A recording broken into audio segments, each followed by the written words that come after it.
Ages TV news కి స్వాగతం. జగన్ రెడ్డి మళ్లీ అధికారంలోకి వస్తే ఆంధ్రప్రదేశ్ రాష్ట్రం సర్వనాశనం అవుతుందని మాజీ మంత్రి పరిటాల సునీత అన్నారు. రామగిరి మండలంలో గురువారం సాయంత్రం ఆమె ఎన్నికల ప్రచారాన్ని నిర్వహించారు. గంతిమర్రె పంచాయతీలోని పెనుబ్రోలు, కలిక్వండ్లపల్లె, గంతిమర్రి గ్రామాల్లో విస్తృతంగా ప్రచారం సాగింది. ఈ ప్రచారంలో పార్లమెంట్ అభ్యర్థి పార్థసారథి కూడా పాల్గొన్నారు. ఇక గ్రామాల్లో వారికి అనూహ్య స్పందన కనిపించింది. ఎక్కడెక్కడ ప్రజలు బ్రహ్మరథం పట్టారు. ఈ సందర్భంగా సునీత గ్రామాల్లో టీడీపీ హయాంలో చేపట్టిన అభివృద్ధి గురించి వివరించారు. వైసీపీ హయాంలో ఎలాంటి అభివృద్ధి జరిగిందో తెలుసుకోవాలన్నారు. అలాగే ప్రస్తుతం ఎన్నికల సమయంలో మీరు తీసుకునే నిర్ణయం మీదనే మీ గ్రామాభివృద్ధి అలాగే రాష్ట్ర భవిష్యత్ ఆధారపడి ఉంటుందన్నారు. ఈసారి తెలుగుదేశం పార్టీ అధికారంలోకి రాగానే పేరూరు ప్రాజెక్టును నీరు అందించి అన్ని గ్రామాలను సస్యశ్యామలం చేస్తామన్నారు. గతంలో ప్రకాష్ రెడ్డికి ఓటు వేయడం వల్లనే గ్రామాల్లో ఈ రోజు తాగునీటికి కష్టాలు చూస్తున్నారన్నారు. అదే 2019లో టీడీపీ అధికారంలోకి వచ్చి ఉంటే వేసవి కాలంలో కూడా పచ్చని పంటలు మీరు చూసేవారన్నారు. ఇలాంటి అన్ని అంశాలు గమనించి నిర్ణయం తీసుకోవాలన్నారు. మరొక వైపు పార్లమెంట్ అభ్యర్థి పార్థసారథి మాట్లాడుతూ ప్రకాష్ రెడ్డికి ఓటు వేయడం వలన ఎంత నష్టం జరిగిందో అంత ఆలోచించుకోవాలన్నారు. అలాగే మరొకసారి అలాంటి తప్పుకు ఆస్కారం ఇవ్వద్దన్నారు. హిందూపురం పార్లమెంట్ లో ఈసారి అత్యధిక మెజారిటీతో టీడీపీని గెలిపించాలని ఆయన విజ్ఞప్తి చేశారు. లేనప్పటికన్నా లేనప్పుడు ఎక్కువ ఈ ప్రాంతం అంతా కూడా జనాలు పూర్తి స్థాయిలో కూడా ఆ రోజు వచ్చినారు. దాదాపు మనము గవర్నమెంట్ పోయిన తర్వాత కూడా ఎన్నోసార్లు ఈ గ్రామానికి కూడా వచ్చి మీటింగులు కూడా పెట్టుకున్నాం. ఇందాక మన బాలరాజు కూడా అంటున్నారు, ఈ గ్రామానికి కనీసం ఎమ్మెల్యే ఓటు అడగడానికి వచ్చినాడు కానీ ఇంతవరకు మా గ్రామాలకు కూడా రాలేదు అని. మనం ఎమ్మెల్యేగా ఉన్నా లేకపోయినా మా ప్రజలంతా నా వాళ్ళు అందరినీ కూడా చూడాలా, ప్రోగ్రాంలు పెడితే అన్ని రకాల అందరినీ కూడా కలవచ్చు అని ఆలోచనతో కూడా ఎన్నోసార్లు ఈ గ్రామాలకు కూడా వచ్చినాం. ఈ పంచాయతీ అంటేనే మీ అన్న పరిటాల రవి అన్నకి ఎంతో ఇష్టమైన పంచాయతీ అని కూడా మనం చెప్పుకోవచ్చు. ఎందుకంటే ఈ గ్రామాల్లో నీళ్లుంటే మంచి పంటలు పండించే రైతన్నలు ఇక్కడ ఉన్నారు. రైతులు కష్టపడి పని చేస్తున్నారంటే దానికి ఇష్టపడే నాయకుడు మీ అన్న పరిటాల రవి అన్న. ఎందుకంటే ఆ రోజు ఇక్కడ చెరువు తెగిపోతేనే చెరువు కట్టించి చెరువులకు నీళ్లు ఇప్పించిన ఆ రోజు నీళ్లు కూడా వచ్చినాయి. వర్షాలు కూడా నీళ్లు వస్తే కట్టంతా కూడా తెగిపోయి ఇబ్బంది పడినాడు ఈ రైతాంగం. అందుకనే కట్ట కూడా రిపేర్ చేయించిన ఘనత మీ అన్న రవి అన్నని కూడా మనం చెప్పుకోవచ్చు.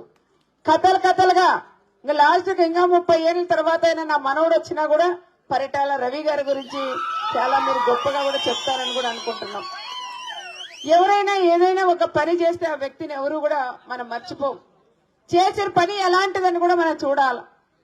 రైతులకు సంబంధించిన పని కాబట్టి తరతరాలుగా అన్నయ్య పేరు ఎప్పుడు కూడా గుర్తుండేలాగా మీ అన్న రవి అన్న అరేం చెరువు గాని మన గెంతమేరి గాని ఇట్లా చెరువులు ఎంచుకుంటూ పోతే చాలా చెరువులు, ముష్టికోవులు గాని, నేమద్రం గాని, ఇట్లాంటి బద్దలాపురం గాని ఇట్లా చెరువులు ఎన్నో చెరువులు కూడా కట్టించిన వ్యక్తి పరిటాల రవి గారు. ఆ చెరువులు ఉన్నాయి కాబట్టి మొన్న హంద్రిని మన ప్రభుత్వం వచ్చిన తర్వాత కాలం ఎక్కడైతే అక్కడ ఆగిపోయింది ఎవరంటే పైన మట్టి తినేసినాడు ఎవరో ఈ ప్రకాష్ రెడ్డి.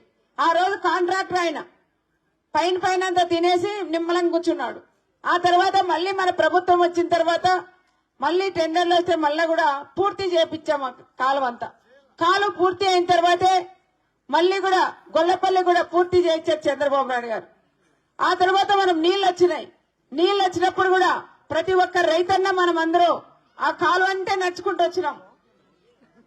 కాలువ అంటే కూడా మనం వచ్చి నీళ్లు మన చెరువులోకి వచ్చేంత వరకు ఎంత ఆనందంగా మన గ్రామస్తులు కూడా ఉన్నారు. ఇప్పుడు కూడా వీడియోలు ఉన్నాయి. నీళ్లు చూడక నీళ్ల కరువు ఉంది, వర్షాలు లేక చాలా ఇబ్బందులు పడుతున్నాం. మా చెరువు కనీసం అర్థం నీళ్లు వస్తే మేము పంటలు పెట్టుకుంటామని ఎంతో మంది ఈ గ్రామం నుంచి సీనియర్ నాయకులు గాని జూనియర్ నాయకులు అందరూ కూడా వచ్చి చెరువులన్నీ కష్టపడి వాళ్ళు చెరువులు నింపుకున్నారు. అప్పుడు పరిస్థితి ఏమంటే వర్షాలు లేక నీళ్లు తక్కువ ఉండింది, భూగర్భ జలాలన్నీ కూడా ఎండిపోయినాయి, తాగడానికి కూడా నీళ్లు లేవు. అలాంటప్పుడు మన కాలం పూర్తి అయినాక కియా ప్రాంతం కూడా తేవాలన్న ఆలోచనతో గొల్లపల్లి రిజర్వాయర్ కూడా పూర్తి చేసి రిజర్వాయర్ కూడా నీళ్లు అందించాం. ఆ రోజు కూడా ముఖ్యంగా చెప్పాలంటే పార్తా అన్న వాళ్ళు కూడా నాతో గొడవపడినారు, నీళ్ళన్నీ నువ్వే తీసుకోపోతావమ్మా కనీసం మాకు ఇవ్వని. నా స్వార్థం కోసం అన్న ఫోన్ చేస్తే కూడా ఎత్తేదాన్ని కాదు, నీళ్లు మళ్ళా క్లోజ్ చేపిమంటానన్న ఆలోచనతో ఎత్తుకోకుండా దాదాపు 45 చెరువులకు మనం ఆ రోజు నీళ్లు తీసుకున్నాం. 170 చెక్ డ్యాములకి మనం నీళ్లు తీసుకున్నాం. మనం వెళ్ళాలా అది చూడాలని ఆనందంతో మనం చేశాం. లాస్ట్ చంద్రబాబు నాయుడు గారితో ఫోన్ చేపించారు. అయినా కూడా నేను ఫోన్ ఎత్తుకోకుండా నా చెరువులన్నీ నిండాలనుకున్నాం. ఆ రోజు పోలీస్ ఎస్పీ గారు గాని అందరూ కూడా వచ్చి ఏదో విధంగా ఆపండి మేడం, తప్పకుండా నీళ్లు పైకి కూడా పోవాలంటే అది నా స్వార్థానికి కూడా నేను నా నియోజకవర్గం అంతా రైతులు బాగుండాలా, రాష్ట్రం అంతా మన జిల్లా అంతా బాగుండాలా, ఫస్ట్ మన ప్రాంతంలో పోతున్నాయి కాబట్టి మా చెరువులు నింపాలనే ఆలోచనతో ఆ రోజు చెరువులన్నీ కూడా నింపుకున్న విషయం కూడా మీకు తెలుసు. పంటలు పండించారు ఆ రోజు. దాదాపు ఒక్కొక్క రైతన్న 45 మూట్లు ఒడ్లు కూడా పండాయి ఒక ఎకరాకి. పండినాయి లేదన్నా? ప్రతి ఒక్కరు పండించుకున్నారు కదా. మరి ఈ రోజు ఎంత వస్తున్నాయి? చాలా వరకు ఆ రోజు కరువు ఉంది. ఆ కరువు ప్రాంతంలో చాలా వరకు మంచి పంటలు కూడా తీసిన రైతన్నలు మన రాష్ట్రం మన జిల్లాలో ఉన్నారని కూడా మనం చెప్పుకోవచ్చు. మనం ఏదైనా చేయాలంటే రైతులు బాగుండాలా, రైతుల కష్టాలు తీర్చాలా అనే ఆలోచన తప్ప వేరే ఆలోచనలు మాకు కానీ లీడర్లకు కానీ మన అన్న చంద్రబాబు నాయుడు గారు కూడా లేదు. తప్పకుండా ఈ మన ప్రభుత్వం ఉన్నప్పుడు చాలా మంది పంటలు పండక ఇబ్బందులు పడినారు. అలాంటి రైతన్నులందరినీ కూడా గుర్తించి ఇన్పుట్ సబ్సిడీ ఇచ్చిన ఘనత ఒక తెలుగుదేశం ప్రభుత్వానికి కూడా దక్కుతుంది. ఆ రోజు చాలా మంది పంటలు పెట్టి లేకపోయినా తెలుగుదేశం వైఎస్ఆర్ అనుకోకుండా చాలా మంది అధికారులు కూడా ఇంట్లో కూర్చోబెట్టి కూడా ప్రతి ఒక్క రైతన్నకి లబ్ధి పొందేలాగా ఆ రోజు మనం చేశాం.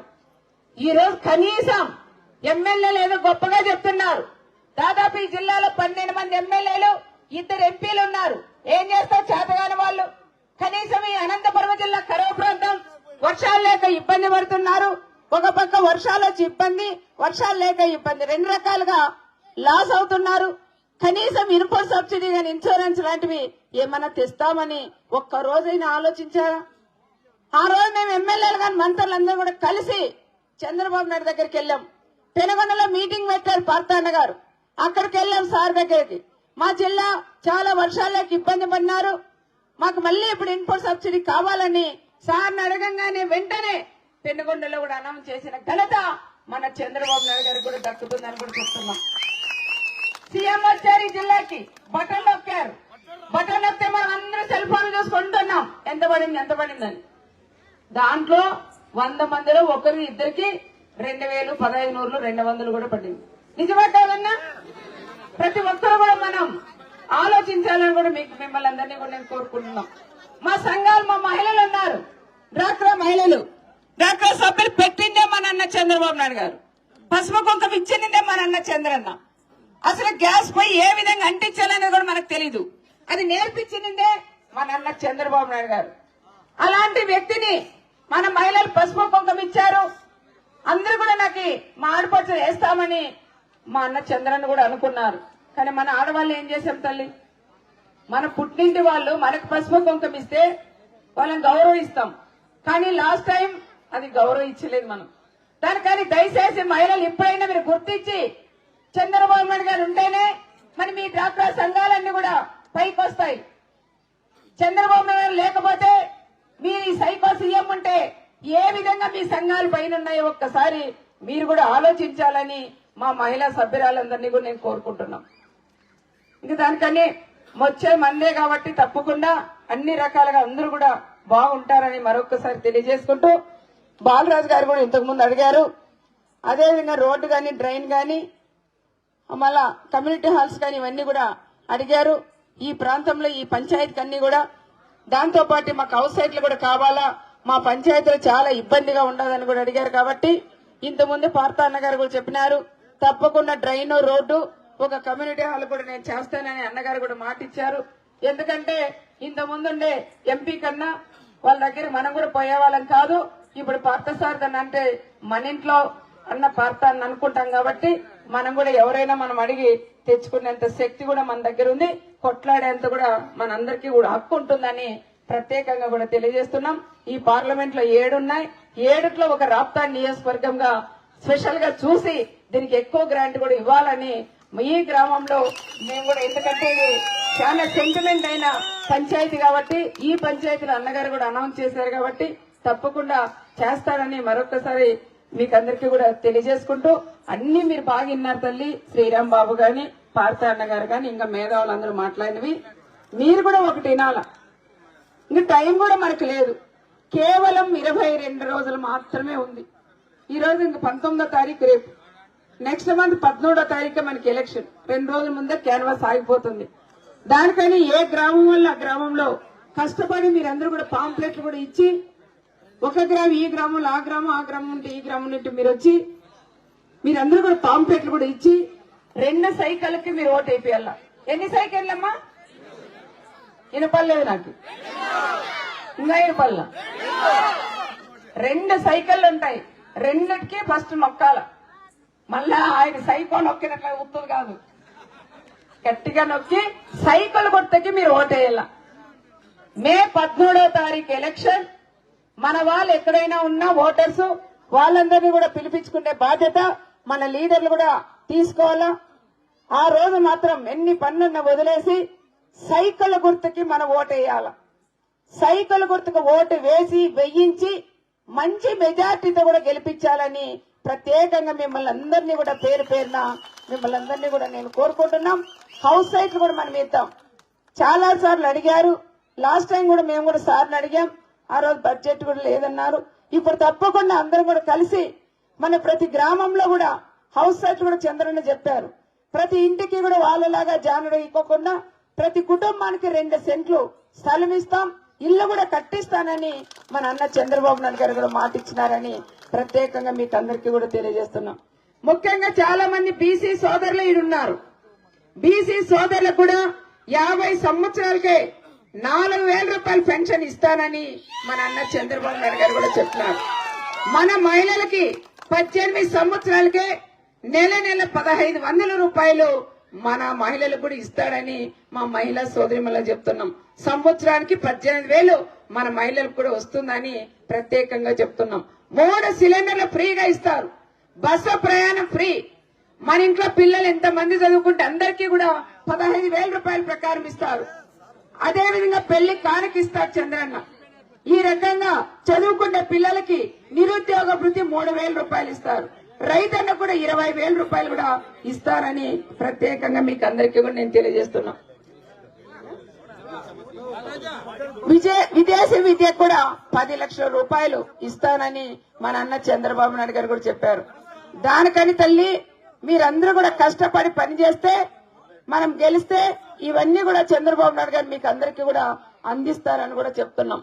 అక్కడ కేంద్రంలో ఎంపీగా పార్తాన్ని ఉంటారు, ఇక్కడ మేముంటాం కాబట్టి తప్పకుండా మీకు అన్ని రకాలుగా చేస్తామని మీకందరికీ కూడా నేను మాటిస్తాం. అన్న బస్సు లేకపోయినా బస్సు వేపిస్తాం. ఈ జిల్లాలో 2 జిల్లాలకు 4 మంది, ఓ పక్క అనంతపురం, ఓ పక్క హిందూపురం, పుట్టపర్తి. అట్లా కాకుండా చంద్రబాబు నాయుడు గారు కూడా అడిగి స్పెషల్ గా 2 జిల్లాలకు కూడా సంబంధించినలాగా చేయమని చంద్రబాబు నాయుడు గారితో కూడా జీవో కూడా తెస్తానని మరొకసారి మీకు చెప్తున్నాం. ఈ గ్రామాల్లో కూడా చాలా మంది ఉద్యోగస్తులు ఉన్నారు, మా పోలీస్ సోదరులు కూడా ఉన్నారు. చాలా వరకు ఇబ్బంది పడుతున్నారు ఈ ప్రభుత్వంలో. ఉద్యోగస్తులు ఎవరైతే ఉన్నారో అందరూ కూడా సైకిల్ గుర్తుకు ఓటు వేయాలని ప్రత్యేకంగా వాళ్ళందరినీ కూడా నేను కోరుకుంటున్నాం. వైఎస్ఆర్ సోదరులు కూడా రండి, మాతో కలిసి రండి, పని చేయండి. ఈ గ్రామాలన్నీ కూడా అభివృద్ధి చేసుకునేదానికి మీ వంతు కూడా మాకు సపోర్ట్ చేయమని ప్రత్యేకంగా వైఎస్ఆర్ సోదరులు కూడా నేను కోరుకుంటూ, ఏది ఏమైనా మీరందరూ ఈ పంచాయతీలకు మమ్మల్ని ఘనంగా ఆహ్వానించిన దానికి మరొక్కసారి మీకు అందరికీ పేరు పేరున నమస్కారాలు కూడా తెలియజేసుకుంటూ, పైన 60 ఇళ్లు కట్టారంట, అక్కడ నీళ్ల సమస్య కూడా ఉందన్నారు. తప్పకుండా అక్కడ కూడా మనం పైప్ లైన్ చేసుకొని నీటి ప్రతి గ్రామాన్ని, మోటారు పైపు అని చెప్తాడు, ఇంకా కరెంటు స్విచ్ అని చెప్తాడు. తెలుగుదేశం ప్రభుత్వం వస్తే మీకు ఎవ్వరికి కూడా ఇబ్బంది లేకుండా చేసే బాధ్యత అది మేము తీసుకుంటామని ప్రత్యేకంగా మీకు అందరికీ కూడా తెలియజేస్తున్నాం. మీ బాధ్యత సైకిల్ గుర్తుకు ఓటేసే బాధ్యత. ఇంకో విషయం ఏమంటే, ఈ గ్రామాల్లో మనం ఓడిపోయిన తర్వాత మిమ్మల్ని అందరూ కూడా ఏడిపించారు. ఒక పక్క ఓడిపోయినామని ఏడిస్తే, ఇంకొక పక్క ఏమో వైఎస్ఆర్ దొంగలు, వైఎస్ఆర్ ముఠా నాయకులు ఉన్నట్ల వైఎస్ఆర్ వాళ్ళందరూ మన సైకిళ్ళన్ని కూడా రోడ్ల మీద ఇచ్చారు. మీరు కూడా ఒకటే గుర్తు పెట్టుకోవాలి, జూన్ 4వ తారీఖు మంచి మెజార్టీతో మనం గెలుస్తున్నాం. తప్పకుండా ఆ రోజు మీరందరూ కూడా ఒకటే చేయాలి. ఫ్యాన్ మీ బైకులు కట్టుకొని